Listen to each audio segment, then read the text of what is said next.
So today I was asked to give a lecture I gave a couple years ago about my path to where I am today. And then there's a little bit of research in there just to justify the existence from an educational perspective. All right. So where was I before I came to Michigan? I was born in Baltimore, Maryland in 1973. My father was a real estate developer. He built shopping centers. And my mother was an accounting professor. So I probably got my desire to teach from her. That's me at, I don't know, 2, 3 years old. My dog Snow in the background, eating my favorite food, goldfish. So I grew up in a small Jewish community north of Baltimore. I wrote the essays and I took my SAT, but my mother filled out all my college applications. So if it wasn't for her, I wouldn't have gone to college. I was too busy running around doing what teenagers do. And I can say that as I am doing my son's college applications, I completely understand how that occurs. I actually threw my acceptance letter to Michigan away. So I got, I go to bed one night, I was looking at my parents said, did you get anything in the mail from the universities? And I said, yeah, I got this thing from Michigan. It was really weird. It was a bunch of housing information. And my parents said, what? And I said, well, I threw it away. You know, it wasn't a letter. My mother's like, well, at our university, we wouldn't send you housing information unless you got in.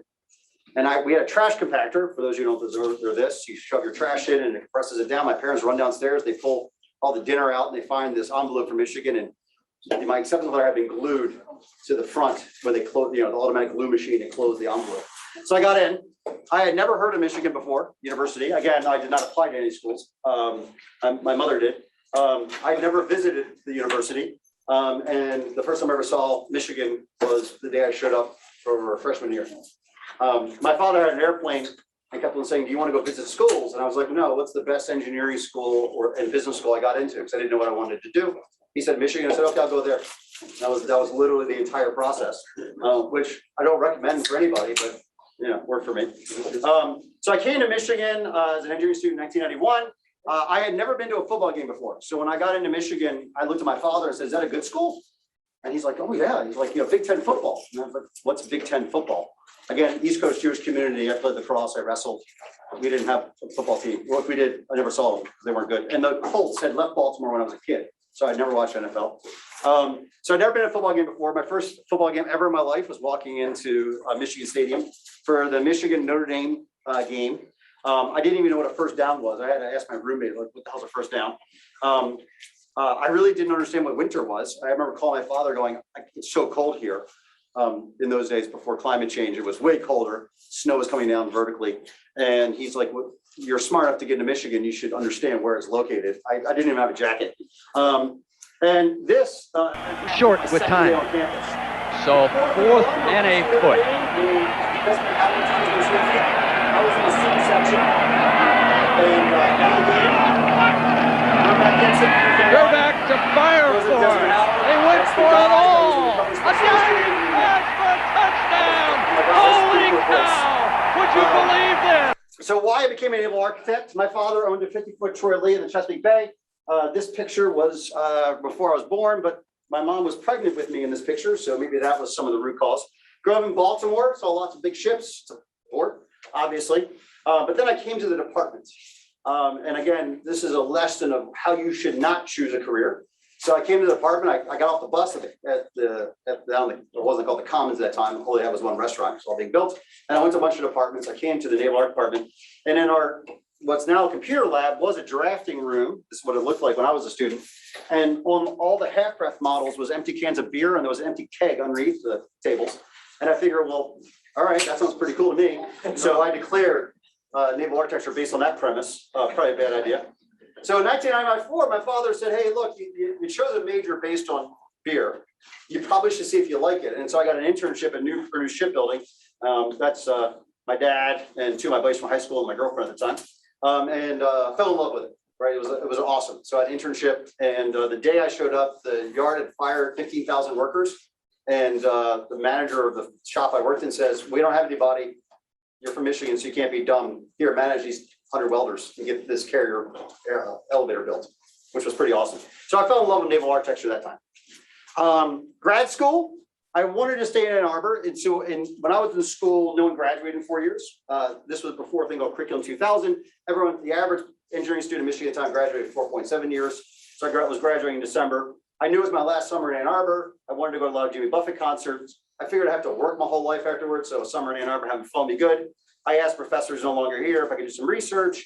He said yes, I did a good job, and then he funded my first master's degree. That's me at the LDV tank. I then tried to buy a shipyard when I was 23 years old. So I was reading the Maritime News, and I saw the Bethlehem Steel Corporation shipyard, Beth Ship, which is in Sparrows Point, Maryland, which is, I knew about it growing up, was for sale. And so I called my dad and asked if he wanted to try to buy it with me. He said, yeah, that sounds fun.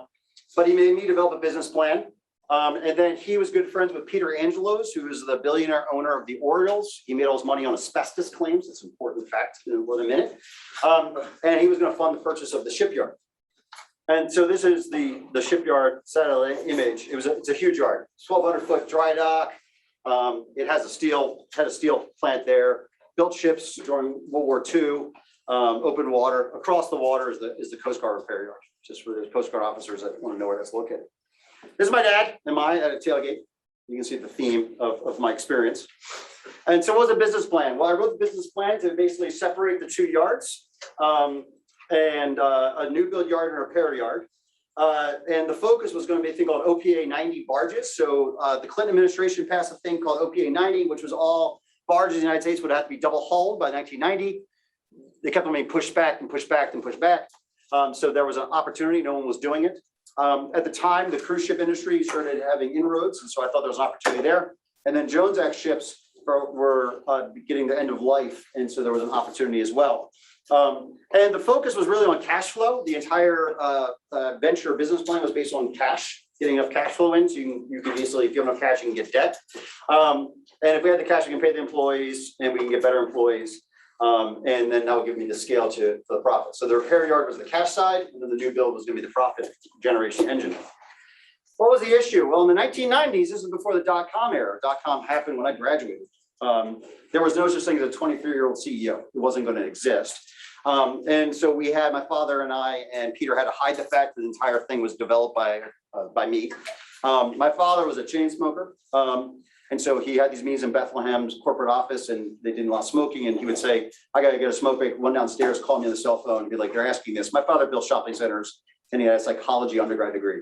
And so I'd be like, this is the answer. He'd run back upstairs. And so they actually thought he knew what he was doing. There was a big union issue. And so the union was the reason they hadn't sold before. So I just went down to business school and knocked on doors and found a professor who actually was the union architect for the UAW for years, and he thought this was really cool, so he helped me out, and we developed a strategy. And with that union voted 425 to 83 for the sale, and we were that union contract actually was the union agreed for the new buyer who bought it, because we didn't to go forward with it. And the reason we didn't buy it was the environmental issues. So Peter made his money on asbestos litigation, and so obviously he's privy to environmental law, and the state and federal government would not agree to make us not liable for the future environmental issues, right? So this is Bethlehem Steel, 100-some-year-old shipyard. You can only imagine the environmental guck running around, and the state and federal government wouldn't do it. So that's why we backed out, unfortunately. But in 2010, the federal government did actually make the current owner liable, and he went and sued everybody who was previous owners. So clearly, Peter was right on that one. So the question was my business plan right in 1996? Well, it was. Because essentially, if we look at the growth of passenger vessels, they've gone exponentially. Prior to COVID, it was a 15% growth every year, best in the industry, as well as the OPA 90 stuff. Base shipbuilding and others really took advantage of the double hull tanker market because there was a void in that. As well as the Philadelphia shipyard was started. So Philadelphia shipyard was the Acker yard was produced, and they built. They still do build Jones Act ships. All right, so the business plan was solid, but I did not get to own a shipyard, unfortunately. Well, the lesson for that is when you're 23 and you don't have children and your life's ahead of you, why not? It's a lot harder to do those types of things, or at least think of them when you're older, because you're going to be smart enough to know that's a bad idea, but also you have other constraints. So whatever entrepreneurial ideas you have, do it when you're young, right? And you'll have the energy to pull it off. I'm still upset I don't own a shipyard. That'd be pretty cool. All right. So now that I own a shipyard, what do? Well, I didn't want to get a real job because I had done that before, and I'm not a big fan. In 1997, I'm living with a bunch of fraternity brothers, and that's the year we won the national championship. It was going to be another football season. All my stuff was in it. This was literally my thought process, by the way. My stuff's in Ann Arbor. And I had done a really good job on a research project with Professor Mike Parsons. And I said, hey, you got this other project. You want to fund me to have another degree? And he said, yeah, sure. I also was GSI for 270, 470, 475, and 570. And so as a professor, I can tell you, if you have someone who's really good at being a GSI, you probably want to keep them around as long as possible. So we used to have a thing called professional degree, which was like a PhD. It was basically, if you couldn't hack it with your PhD, it was like your exit prize, but it was sold to me as an alternative to the PhD. But it was a PhD of the glory. I got fed up with it. And so I decided I was going to get a job in 1998. So I started interviewing. At the time, the job market was terrible for the marine industry. And the only real job I was offered was to manage 1,000 welders in Mississippi. And I thought to myself, I don't want to do that. So I said, Professor Parsons, I said, what do I need to do to never have that job? He says, well, get a PhD. And I said, well, will you fund me? He said, yes. That was the entire discussion about getting a PhD. Again, not how I recommend you do things. And so I decided to do a PhD. So because I wasn't really committed to PhD, I had some difficulties passing my PhD qualifying exam. I don't have anymore. You can see the reasons why. If you're ever going to take a major exam, you shouldn't go to New Orleans for Jazz Week for 2 weeks. That's a bad call. So I failed both times. And then my third time I took it, I had back surgery. I met my wife, and my father passed away of cancer. And so I was done. And so I said to my wife, I said, my fiance at the time, I said, Sharon, and I explained how I was feeling, and I was just going to go get a job. And she listened, attentively, and then she put her hand on my knee, and she says, I'm not marrying a blank loser. The word is an F and an ing. Get in there and study. You're passing calls. Do you understand? And I said, yes, ma'am. And so then I passed calls. So thus I finished my PhD. So after I graduated, I got my dream job working for Naval for a lot of money. I got offered in 2003 more money than PhDs get offered now. It's the dream job I've always wanted as a ship design manager for the Navy. And my wife said, who's a doctor at pediatrician at U of M, says, I'm 6 months pregnant and my mother lives around the corner. I make more money than you no matter what you do, which is not true anymore, but it was back then. We're not blank moving. And again, her profanity is laced. And so I had to get a job. And a family friend's father owned a company called Plastic Packaging. It's a privately owned company, now they're $3 billion in revenue, make bottles, all Procter & Gamble bottles. And they needed a real engineering office. It was a mom and pop shop that woke up 30 years later, was doing billions of revenue, and they needed to step up. And so he basically brought me in to rebuild their engineering office. And Procter & Gamble had a bunch of PhDs that were making him do stuff. And so he wanted to say, well, our PhD says we shouldn't do that. So we just didn't tell anyone that. They assumed I had a chemical engineering PhD, and I just never corrected them on that one. And so now I made bottles. So I did that for a little while. And then I came back to Michigan. Tom Lamb retired. I really missed being a naval architect. I really didn't like, industry was for me, especially that company, it's a privately owned company. And unless I divorced my wife and married the owner's daughter, there was no way I was going anywhere. And I could see the recession around the corner. You knew it was happening. You could drive around, you're like, there's no way we're going to afford this.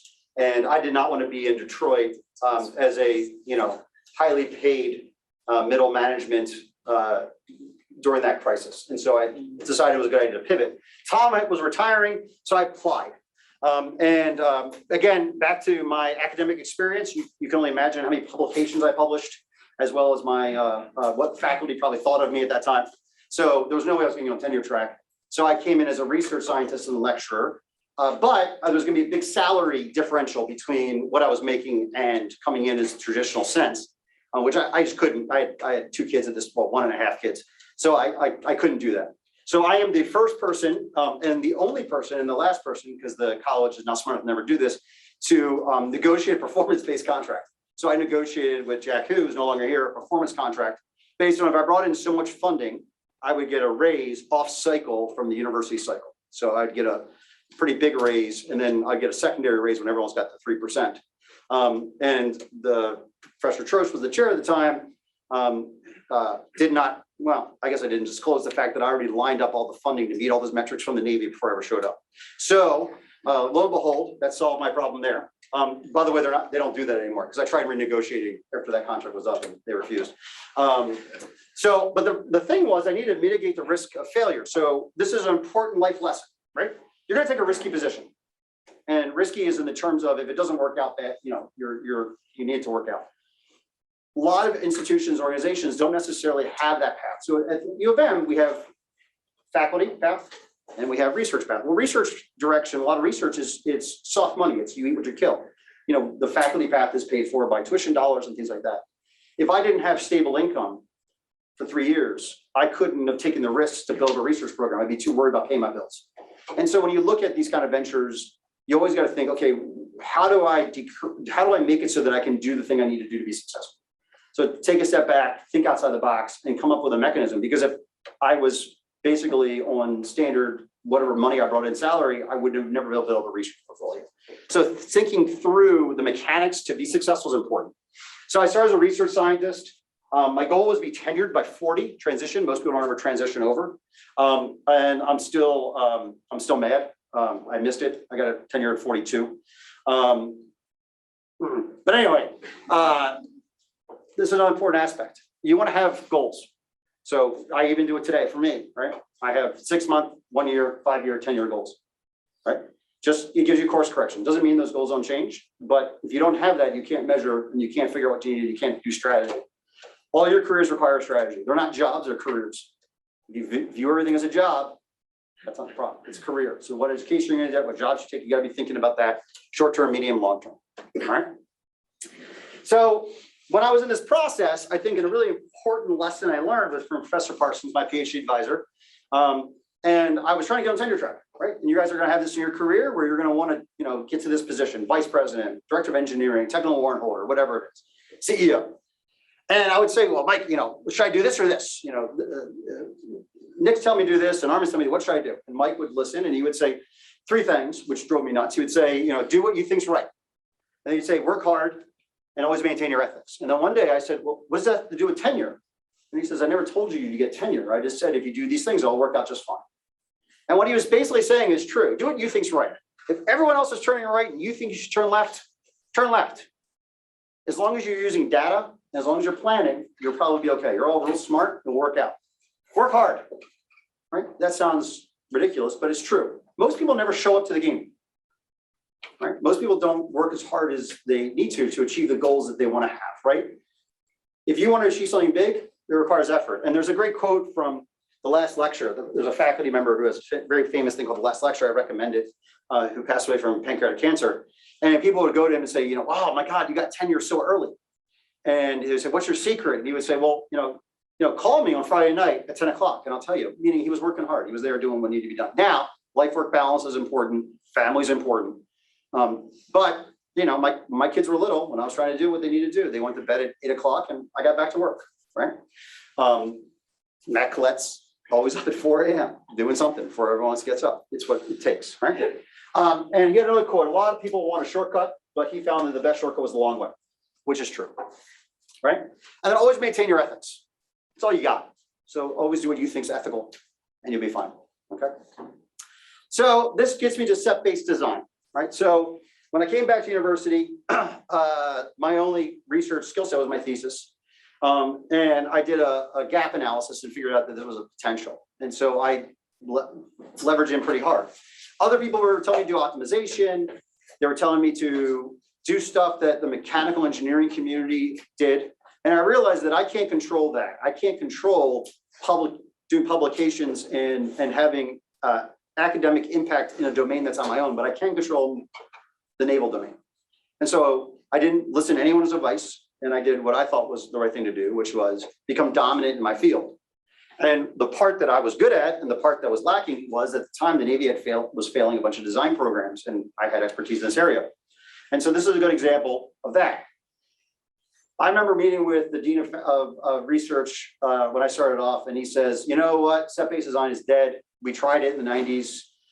These professors in the ME department, because I started in Michigan, failed at it. You should find something else to do. I did it anyway, right? Because just because they failed doesn't mean that I was going to, and I think that I had a different perspective. So from the time between now and 2021, this is a little bit not 100% updated because I forgot to update it yesterday. What have I done in this area to show impact, right? And this goes for any career you have. You want to demonstrate it. So we developed a bunch of novel methods to enable set-based design. We've done the applicable, papers and conference proceedings. But more important to me is impacting real Navy programs, right? So when you look at any business, you always have a customer, and every customer has several things that they're measuring, and some of them are truly measurable, and some are implied. And so one aspect I saw for me was the fact that a lot of research stays in an academic institution. It's a self-licking lollipop, right? I write papers that my peers like, and so then it doesn't really branch out of that community. And so I wanted to make sure that I impacted the programs, and so I got involved in all these programs. Another aspect too for me was there's a thing called the Gemba, which is in Toyota, which is going to the place of, right? If you're going to be an engineer for Toyota, you should go work the assembly line. You need to go to the place of. How can I develop research if I don't sit there and see what's going on, right? And so that's an important component. Whenever you guys are working, you need to get out there to the people using your product, get on a ship, get on a rig, find a way to see what your impact is, so you get a better understanding. So sometimes you find out that you don't understand everything the way you thought it, and sometimes you realize you're dead right. But without that feedback loop, it becomes self-reinforcing, right? And then I've done a whole bunch of training, right? Again, the best way to promote your work is to give people free education on it, right? It's influencer 101, YouTube videos, Food Network. You make a show, you make no money on the show, but you make a lot of money on the books, right? And that's the case there. And another aspect that I recognized when I did that gap analysis when I came here was I knew that the US Navy had an HR problem. I also knew that they were complaining that most of the funding was going to students, foreign national students who couldn't work or were leaving the country.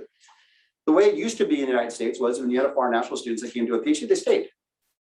China's pretty nice now. It's pretty wealthy. Right? A lot of people want to go home. Right?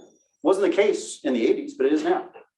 And so there was an issue. And so I went out of my way to find PhD students I wanted to work with, and they wanted to work with me, that had an interest in working for the Navy and going to the Navy, because I knew that that was a metric that would differentiate me from others. It was a product differentiation. And so that is there as well. Okay, so you got to balance in your career the metrics of your company, the metrics of your core constituents, as well as anything beyond that. So for those of you taking 370, you know what set-based design is, but for those who have not, a quick primer. What is set-based design? Well, it came out of Toyota. And the seminal paper was a second Toyota paradox, how delaying decisions makes cars better. And what that paper basically describes was, at the time, the Toyota design process looked really inefficient. The big three looked at it and said, this is so inefficient, it's terrible. But they always got to market faster. And the reason was that when they started getting to detailed design and production, they never had to do changes. Again, that shortcut aspect, right? They spent more money and time up front in design in what seemed to be an inefficient process, but the net result was faster, right? And the basic premise was how they delayed the critical decisions that come up, but yet it was better and faster, right? And so it received a lot of attention in the 90s, a lot of academics, papers and presentations, but it kind of died, right? And what I realized, though, the big differentiator was that the reason set-based design failed to go anywhere, it wasn't a thing, it's just a method. It was being sold as some other grandiose vision, but it really is just a design method. And you needed research and tools to enable that method, right?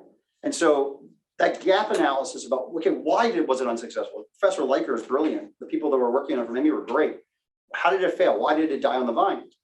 Well, there's that little bit of misunderstanding. It's only a method. And so I could figure out ways to execute that method. And that would be the research I would sell, right? And so this led us to a couple conditions. The industry in 2008, the NAVC basically wrote a memo that says we were doing set-based design, which caused an uproar because now all of a sudden, just like anything else, anything anyone else was selling to the government, they would just rephrase it, set-based design optimization. It was not the thing.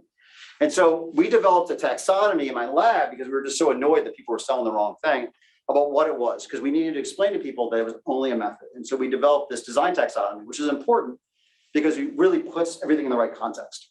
So it's broken down in design approach, process, method, and tools. So design approach is an overarching principle you would use for a design effort. And that's an example of traditional engineering, concurrent engineering, team-based engineering. It's just like saying I'm going to be healthy. It doesn't really mean anything, but it's a guiding principle. And then you have a design process, which is a series of structured steps to implement the design approach. And the US Navy acquisition strategy is one, traditional system engineering would be another. Then we have design methods, which is the way in which alternatives are understood, analyzed, and selected for a particular approach or process. So this is the important one. How do we design alternative, understand alternatives, and select an alternative? That's what a method is in a design context. And the classic example of it, iterative design. So your engine 100 is iterative, design, test, build is iterative. That's a method. Convergent. And then we have tools. So tools are anything that supports the design activity, right? A optimization is not a design process, and design method is a tool. CFD is a tool. They're all tools we use as engineers, but they have to be in conjunction with everything else. And so set-based design is really just a convergent design method. That's all it is. It is no more, no less. For every design program you do set-based design, you got to develop a process, and you got to have the right tools to pull it off. And every design is unique. And if you think it's more than that, it's problematic. So it's an evolutionary procedure that kind of works in these kind of 5 steps. One of the best theses on set-based design I ran into was from MIT, Bernstein, in '98. And it basically breaks down this idea of what do you do? Well, the first part is understanding your design space.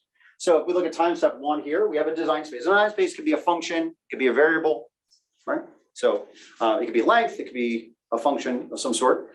And we have specialty groups. The thing about set-based design, which differentiates others, it really is all about individual engineers running off and sampling the design space and developing without the iterative process of traditional design.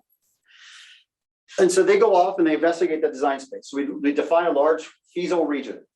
Set-based design is all about, I make decisions based on dominance and infeasibility, not trying to find the best. It's a reverse kind of process. So I define my feasible reasons. I let everyone do it independently. So I have to figure out, how do I communicate and how do people have the engineering artifacts to do their job? And then I explore the trade-offs by multiple alternatives. The thing about set-based design is that you're delaying a decision until you truly can understand the trade-off you're making. And then I communicate the set of possibilities, right? It's no longer about, well, this is the best. It's, well, here's all the things that I got.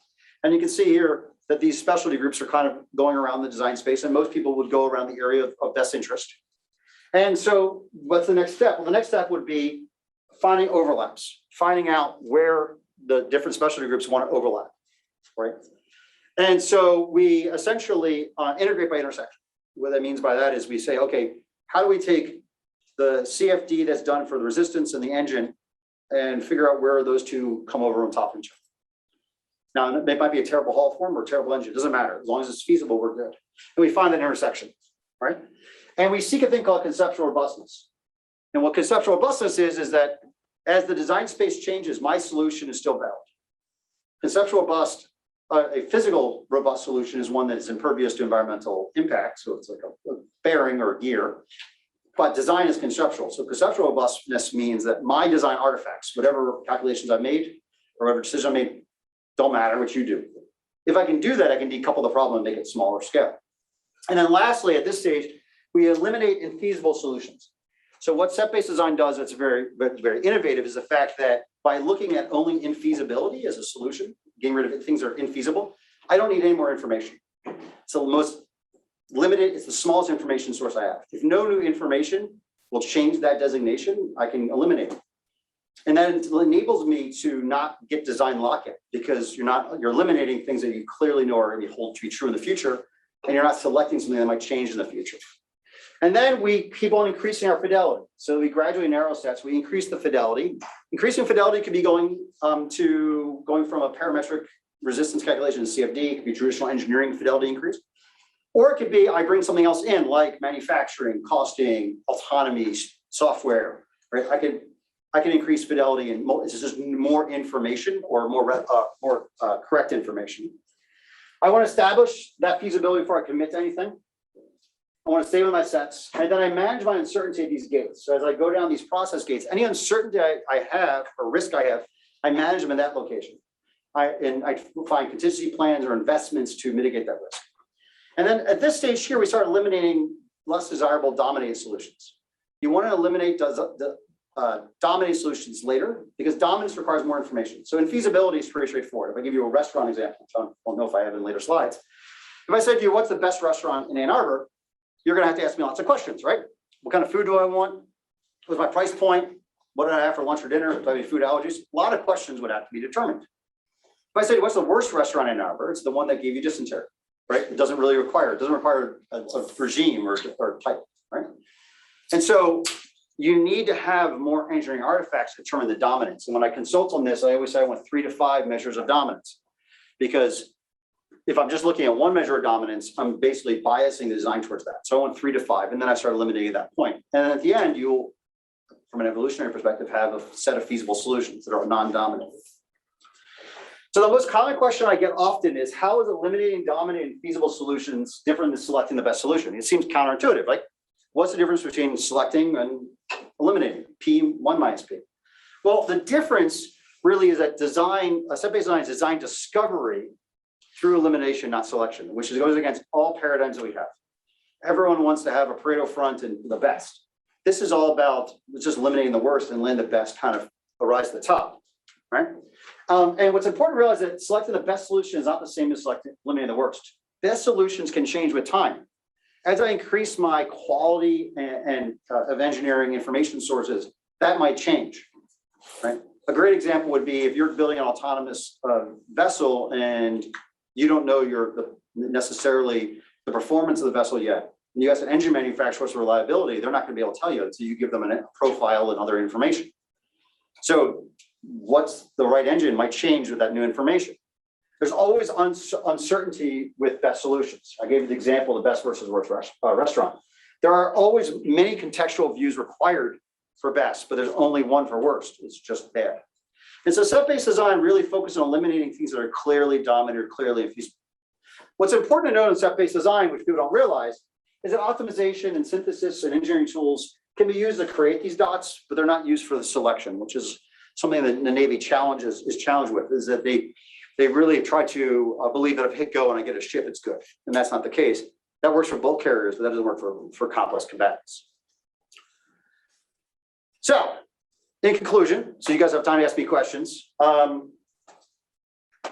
Never be satisfied, take risks, and you'll enable your future, right? And I'm a firm believer of that. My wife always gets really mad at me because I really don't believe there's any problems. I just think there are opportunities for solutions, which is the dorkiest engineering thing you could ever say. But it's true, right? I kind of look at life that way, right? And some great quotes that I like: you can't build a reputation on what you're going to do, right? And I see this a lot of times with young people: is I'm gonna be this. Okay, well, what are you doing to achieve that goal, right? If you do what you love, when I was at Plastifac, I did a great job, got paid a lot of money. I remember every second of every day for those 2.5 years. I've been at the university now for 15, 16 years, and it seems like yesterday because I love what I do, right? And another quote that's from my undergraduate, but I think it's important: do everything in moderation, including moderation. Got to have a little fun in life, right? So try to do everything. Don't go nuts. Have a life-work balance. Have a life. But at the same time, work hard and have fun. All right. Any questions? No? There you go. You got it early. Yeah. So where do you go from here then? Improving the method, or from a research side, or just my life? This is a loaded question. I can answer both of them. I guess, yeah. So from a research side, we've moved a lot into good research yields new questions and new opportunities. And in our department, a PhD student is required for 50 credit hours, right? Which we haven't got rid of. I would be really upset if we ever did. I make my PhD students, you're going to be here for 50 credit hours, get a second master's, but they're not allowed to do mechanical. Like, you can't just get a repeat of what you did and go off and get a master's in something I don't know, right? It's good for you and it's good for me. I have an IOE master's, and that's how I got the job last time. So my students have, in the past, have gotten pretty involved in the complex systems group and engineering physics down at LSNA. And so we started working a lot more on network theory and entropy metrics, and how do we track, how do we predict design failures through the engineering activities using entropy models, right? So if we start seeing a lot of value changes or a lot of rework, your entropy is going to go to random. And if you have a network, you can do this. And so then we can say, hey, look, warning sign, the car is about to run off the road. And autonomy has been an interesting one because just about everybody, including automotive, is approaching autonomy in the same way they approach everything else. And there's this mismatch because computer scientists traditionally and typically, they can make anything work. So you just tell me what it is and I'll make it work. But that has big performance and cost issues. But conversely, the computer scientists go first. I might not, as a naval architect, be able to pull it off, right? So if the system requires some roll period that's ridiculously small, I can't make that happen. And so how do we figure out a way in which autonomy and machine learning in terms of the control systems can be brought up in early stage design? There are attempts of that in a thing called, they use in control theory, where they do a thing called co-design. So you're designing the gear system or the transmission system at the same time you're designing the control system and you get better optimals. That doesn't scale, right? So are there other innovative ways to achieve that? And we've started doing a lot of work because of my issues with how the Navy and industry pushes towards giant software. We hit go and we use AI and machine learning and magically we get this innovative thing. Can we use things like Bayesian probabilities and logic theory? So out of syllogisms from logic theory, and can we look at the data that we have available to us and give you an estimation of sufficiency of the question you want to answer? And then lastly is the kind of holy grail is path dependencies. So can we project in the future decision path dependencies and then figure out which ones to go? So there's quite a bit out there. From a personal side though, I'm going to be graduating my 21st Ph.D. student. Is getting a little bit of rinse and repeat, and all careers get a little stale. And so how do I reinvent, the career and kind of bring that passion? So in all jobs you have, do them long enough, you can find yourself in a rut. If you have success, you will become complacent.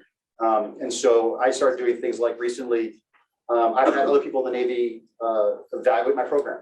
Like, they're not required to, but, my work is really good. It's pretty advanced. And so I'm not getting the feedback, right? And this is kind of classic BlackBerry scenario. And you just have to know that that's going to happen to you.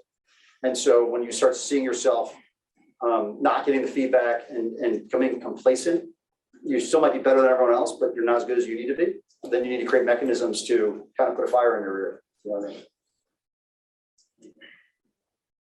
Anyone else?